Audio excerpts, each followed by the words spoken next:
Meu nome é Kailane e eu vou falar quando descobriram a radioatividade e os tipos de emissões.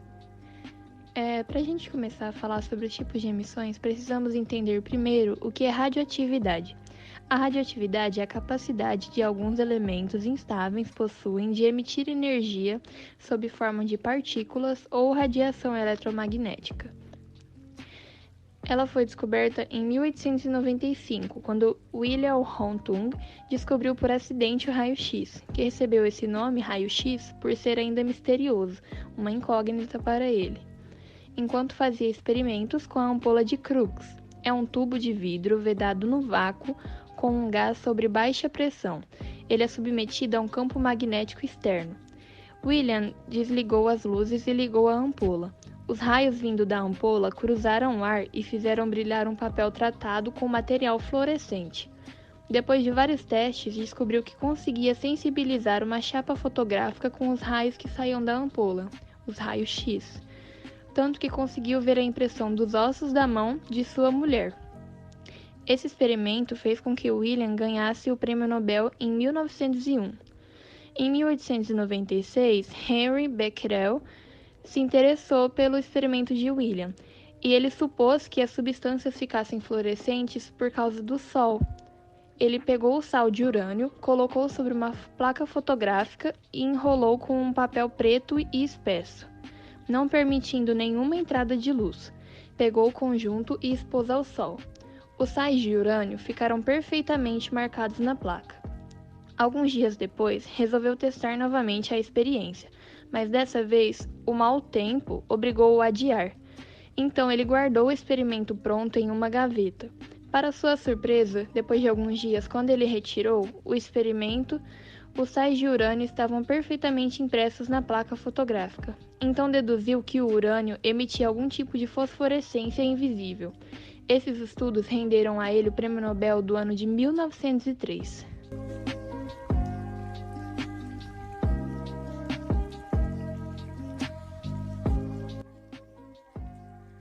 A radiação da partícula alfa é constituída de 2 prótons e 2 nêutrons, exatamente como o núcleo de um átomo de hélio.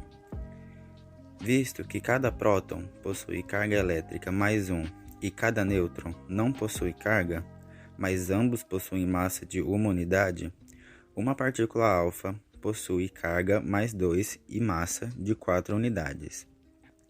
A radiação da partícula beta é constituída de partículas leves com carga elétrica negativa, semelhante a elétrons, ou seja, carga igual a mais 1. Visto que a massa de um elétron é muito menor que a massa do próton ou a massa do nêutron, considera-se então que a massa da partícula beta é desprezível, e por isso que o seu desvio é maior que o das partículas alfa. O trifólio é o símbolo internacional da radiação. O desenho foi feito pela primeira vez por um grupo de pessoas, no Laboratório de Radiação de uma universidade de Califórnia, em 1946. Os primeiros sinais impressos tinham um símbolo de cor magenta sobre o fundo azul, mas essa composição de cores não fez muito sucesso, e no início de 1948, o uso do amarelo como fundo foi padronizado no Laboratório Nacional de Oak Ridge, nos Estados Unidos. Na imagem, o círculo central representa a fonte radioativa, e as 3 pás representam a atividade que irradia dela. Sugere-se que as 3 pás representam também os tipos de radiação nuclear, alfa, beta e gama. Hoje, qualquer lugar do mundo, toda substância que emitir radiação deve ter essa imagem por perto para alertar todos. Meu nome é Arthur e hoje eu vim falar sobre a fissão nuclear. Em meados de 1933, o físico italiano Enrico Fermi observou que quando o núcleo atômico de determinados elementos era bombardeado por nêutrons em uma velocidade moderada, esse núcleo capturava um nêutron emitindo radiação gama, desintegrava-se posteriormente por emissão de partícula beta e formava novos núcleos de outros elementos. Experimentos dessa natureza foram realizados pelo físico alemão Otto Hahn e a explicação foi dada pela física austríaca Lise Meitner e também por seu sobrinho, o físico Otto Robert Frisch. Lise referiu-se a esse fenômeno usado pela primeira vez o termo fissão nuclear. Ela diz que a fissão nuclear era quando um núcleo atômico pesado e instável era partido por causa do bombardeamento por nêutrons moderados, originando-se dois novos núcleos atômicos médios e liberando também dois ou três nêutrons, além de uma quantidade extraordinária grande de energia. Meu nome é Murilo, eu vou estar complementando o que o Koch acabou de falar. Essa reação em cadeia de forma descontrolada é tão grande que foi usada nas explosões de bombas atômicas, que foram lançadas pelos Estados Unidos na Segunda Guerra Mundial contra o Japão, na cidade de Hiroshima e Nagasaki. O resultado foi a morte de 125 mil pessoas em Hiroshima e 90 mil em Nagasaki.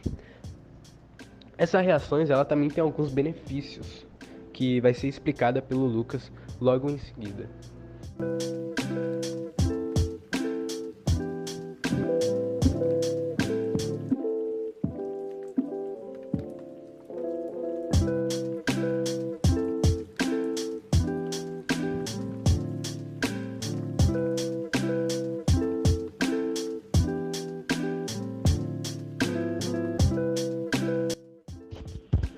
Olá, eu sou o Lucas e agora irei mostrar a vocês os benefícios da radiação na sociedade moderna.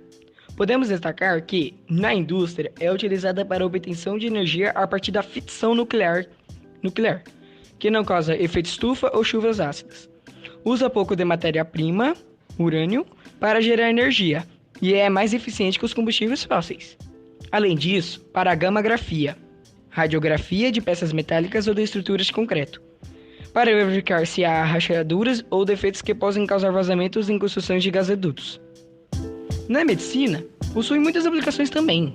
Uma delas é a radioterapia, utilizada para tratar tumores, a esterilização, um processo que elimina formas de vida microbiana, a radioesterilização, aplicada no sangue e tecidos humanos para transplantes, e o mais comum do cotidiano da sociedade moderna, e com certeza você já ouviu falar, é a radiografia, o famoso raio-x.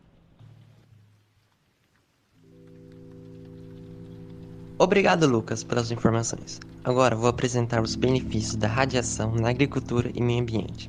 Em primeiro lugar, a conservação de alimentos. Quando um alimento é exposto a uma radiação de 200.000 a 500.000 rad, diminui a quantidade de fungos e bactérias decompositoras, aumentando o tempo de conservação em baixas temperaturas ou em embalagens especiais. Esse processo é denominado pasteurização. No entanto, se essa radiação for superior entre 2 e 4 milhões de rad, ocorre a esterilização, aumentando mais ainda o tempo de conserva, mesmo em temperatura ambiente. Aqui podemos ver uma comparação entre alimentos que sofreram exposição à radiação e alimentos que não sofreram exposição.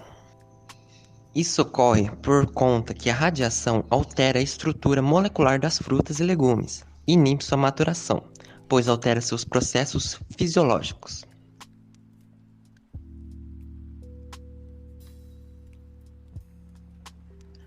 Já no meio ambiente, as técnicas nucleares são usadas nas áreas de monitoração e recuperação ambiental. Com isso, é possível classificar os recursos hídricos, a física e a química de solos, sedimentos marinhos, árvores e sítios arqueólogos. Dá para falar da visão raio-x do Superman. Há um aspecto muito importante da nossa visão de meros mortais.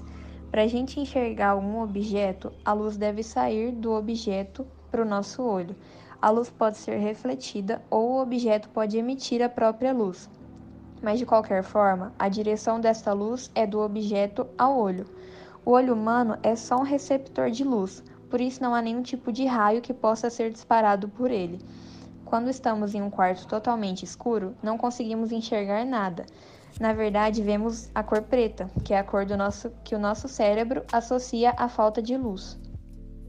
Nunca foi dada uma explicação oficial sobre o funcionamento da visão de raio-x do Superman, por isso temos que recorrer a suposições. Embora seja chamada de visão de raio-x, esse poder tem pouco a ver com o efeito real dos raios-x. Geralmente, esse superpoder é apresentado como a capacidade de ver seletivamente através de certos objetos, como se eles fossem invisíveis. As visões também são geralmente em cores e tridimensionais, o que não dá para fazer com os raios-x. porque eles passam pelas coisas ao invés de refletir de volta à sua fonte. Então é como se fosse uma fotografia. Mas tá bom. Vamos assumir então que o Superman tem uma fonte de raio-x saindo dos olhos. Mesmo assim, ainda há um problema se ele quer ver em 3 dimensões. Ele teria que ser uma grande máquina de tomografia computadorizada.